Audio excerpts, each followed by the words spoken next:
Welcome one and all fellow fans of Clash of Clans. It is your host Galadon, and yes, here we go again, another sneak peek for the Clash of Clans Capital Update, and I'm talking fast because I have so much content to cover today, and we're going to do our best to answer your pressing questions from the last sneak peek so that everybody is fully informed and knows exactly what is going on. Today, we are going to unlock Balloon Lagoon and the Builder's Workshop. So much new content, new information coming today and this week. If you haven't already, please do consider subscribing to the channel. It is a small act that goes a long way to continue bringing you the best possible content. Also, of course, if you want to use code Galadon, go right ahead. But let's get down to business, okay? We spent 100,000 capital gold to upgrade our capital hall, which unlocked Balloon Lagoon. Now, of course, I have a ridiculous amount of capital gold. That is because we are in the developer build. Don't ever expect to have anything near that. But for the purposes of figuring out what is going on here as quickly and smoothly as possible, that's what we are doing. We are contributing ourselves. Normally, it would take many members of a clan, sometimes a few days, to get through individual upgrades. You can see here, I can just instantaneously do them and unlock the Skeleton Barrel Barracks. That is right. That is one of the new buildings that unlocks here in Balloon Lagoon, along with the Rocket Balloon Barracks, the Flying Fortress Yard. That is right. We're going to repair this right here and take a look at the Flying Fortress Yard in just a moment. But yes, okay, the whole circular upgrade thing continues. We need to upgrade certain buildings first, and before we can upgrade the Capital Hall, then we upgrade the Capital Hall, and yeah, you can see right here the way this is going to work. So to answer the first common question being asked, no, you can't really rush things. There is a pretty specific order as far as the districts. The individual buildings, the ruins, can be upgraded and unlocked in a slightly different order,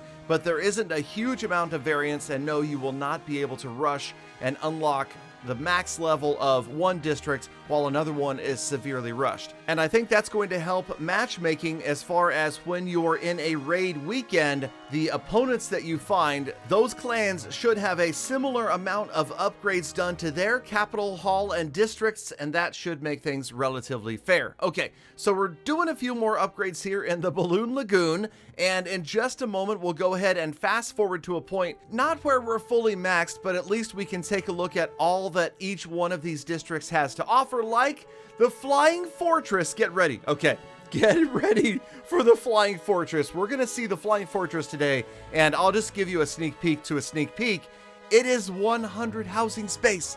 What? Yes, 100 housing space for the Flying Fortress. All right, so here's Balloon Lagoon, looking pretty mature. Again, not fully maxed out, but we did upgrade enough that we unlocked the Builder's Workshop district, and that came from upgrading the Capital Hall one more level. So now we have Builder's Workshop also unlocked today, and those are the two districts that we're taking a closer look at. Now, Builder's Workshop is also going to unlock new and unique buildings, and there's some exciting stuff over here. We get the Raid Cart Barracks, the Super P.E.K.K.A. Barracks, and a Frost Spell Factory. That is right, not a freeze spell, it's a frost spell, and of course we will talk about that shortly as well. But back in Balloon Lagoon, we're still kind of looking over the new buildings here, and yes, we've unlocked the Lightning Spell Factory, and we will be using lightning spells in some of today's friendly challenge raids as well. And yes, there are of course many similarities between the art and the spells and the troops and the defenses here and in our original home village,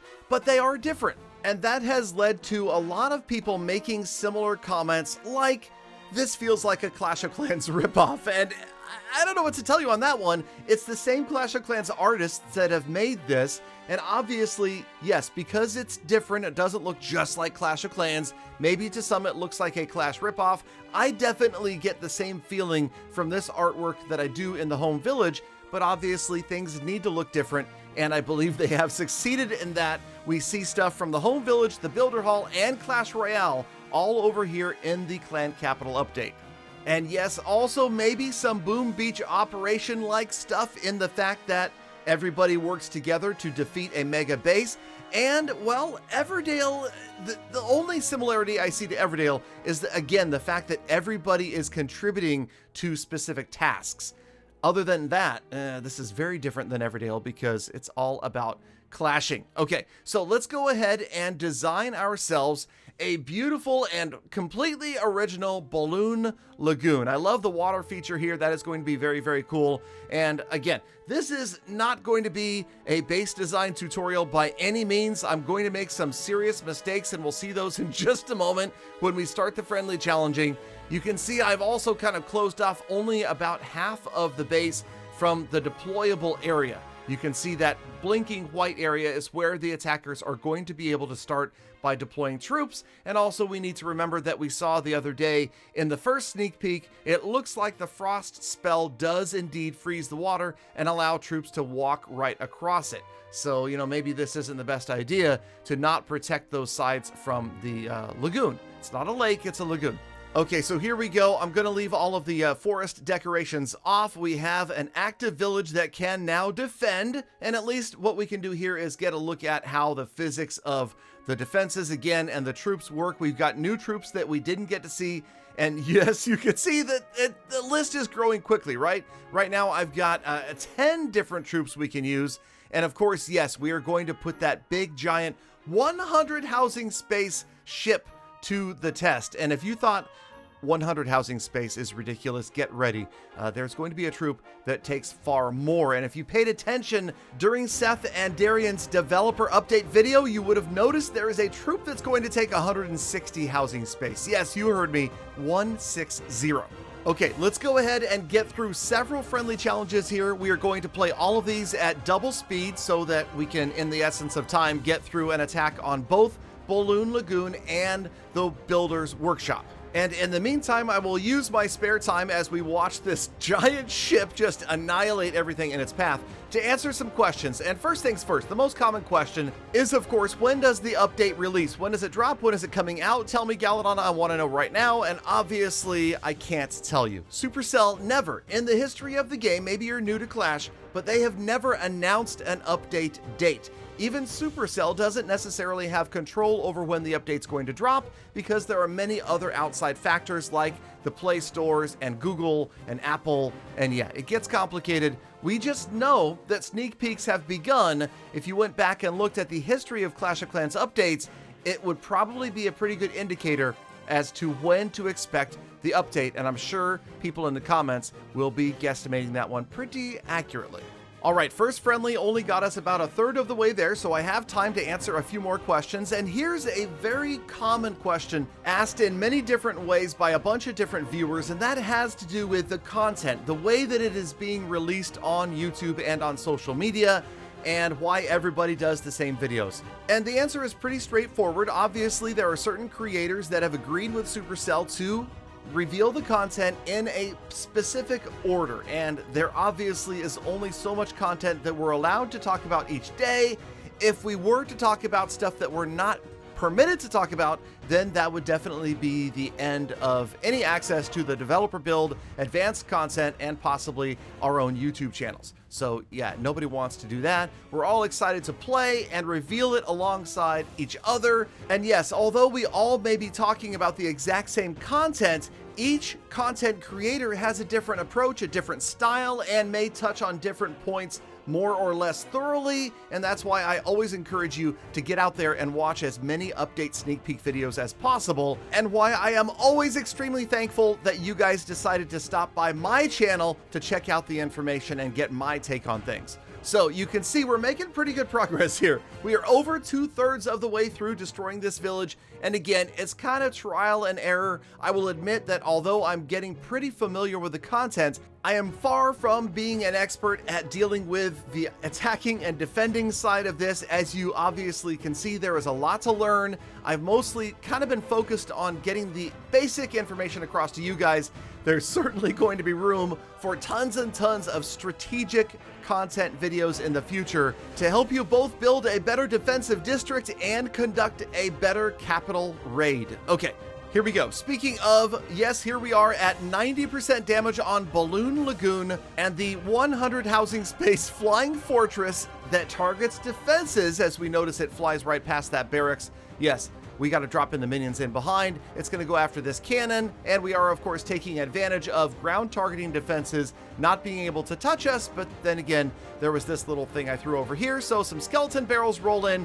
They're going to help wipe everything else out, and we get our 3-star of Balloon Lagoon. And remember, in the actual live raids, the clan member that achieves that 3-star gets a bonus attack the first time they achieve a 3-star. And that is, again, I talk about this a lot because it's such a critical part of the strategy. Okay, now we're off to the Builder's Workshop. And although the defenses are becoming familiar, some new buildings also are showing up here. We've got the Super P.E.K.K.A. Barracks and the Frost Spell Factory, unlocking the Frost Spell for the very first time. Also, let's always keep an eye out for camps. We didn't unlock any here in the Builder's Workshop, but every time you unlock a district and then rebuild camps, that allows you to increase the size of your capital raiding army. More troops helps you destroy more buildings, helps you to gain more capital gold and raid medals. All right, so let's go ahead and go into village edit mode here for the Builder's Workshop. And yeah, okay, we were not fully upgraded. Once again, you can see that there are certain things that are unlocked and certain things that are yet to unlock, like this whole group of trunks right here.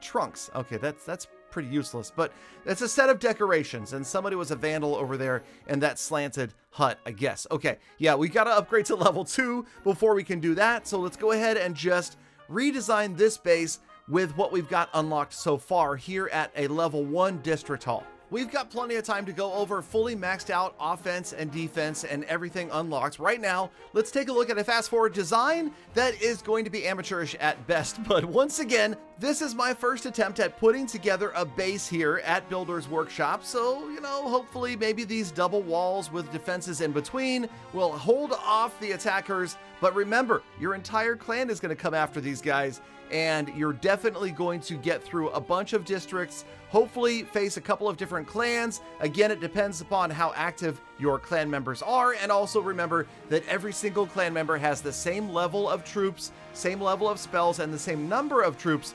That is all dependent upon your upgrades that are done in your individual districts. And again, the clan does that together. There is only one set of districts for each clan, and you're all working on making those upgrades together, coordinating, hopefully. Okay, so let's go ahead and get another attack underway. This is going to take me several friendly challenges to complete. So in the meantime, we'll answer a few more pressing questions and comments that have come in over the past day or so. And I will try to use a bit of a variety of troops so we can watch them in action at the same time. So here we go, getting the attack started and answering. Now, we upgrade stuff with capital gold, that is correct, but you can get capital gold from 4 different means. You can get it from the forge, yes, and there's free capital gold down there as well. Number 2, you can get it through season challenges. The third method, through in-game events that will pop up from time to time, so make sure you check on those. And then, of course, number 4, and probably the easiest and most common way to get capital gold,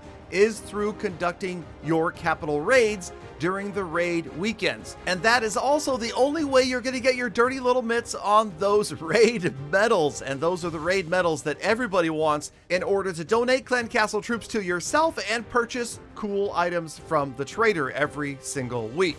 Okay, here was another good question. What happens if all of the bases get 3-starred and someone hasn't attacked? Do they still get any medals? Well, the raid weekend won't be over yet.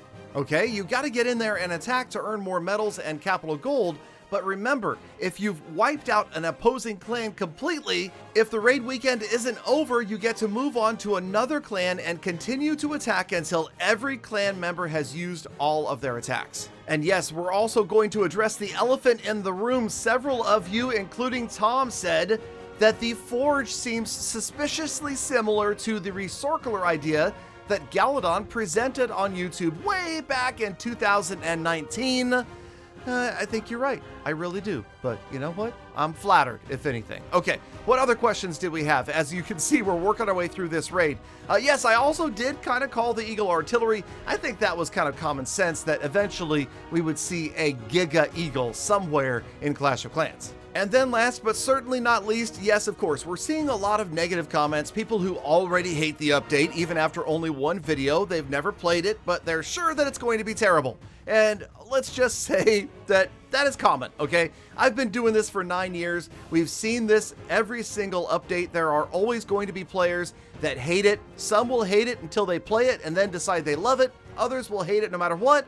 And more often than not, we're going to see a huge resurgence of players that may have temporarily left Clash of Clans coming back to play this new update. And all I can really say is just give it a chance, give it a chance, play it before you decide that you absolutely hate it and you must delete Clash of Clans from your mobile device. I think it's going to be a lot of fun. At the very least, you're looking at a way that you can help progress more quickly through the game. And that's, like I said in the last sneak peek video, if you take this out to a macro view, this is a lot like CWL, it's a lot like the Gold Pass, it's a lot like Clan Games. It's one more way that with a little more activity, you can gain a lot more towards progressing more quickly towards maxing out your village. And here we go, as time runs out, the super balloon dashes across the village to destroy the last building. And as this raid wraps up on the Builder's Workshop, so does this sneak peek. But don't worry, I'll be back tomorrow with more critical and exciting Clash of Clans update information. There is still a lot left to unpack, including Golem Quarry and the Dragon Cliffs. And then perhaps we will take a look at how an average raid weekend will work. But Galafam, thank you so much for sticking around all the way to the end, for investing a few minutes of your day with me. Now get out there, make the best of the rest of your day, week, month, and year. Be kind to other people, animals, and the planet. I'll see you back here again tomorrow for more sneak peeks.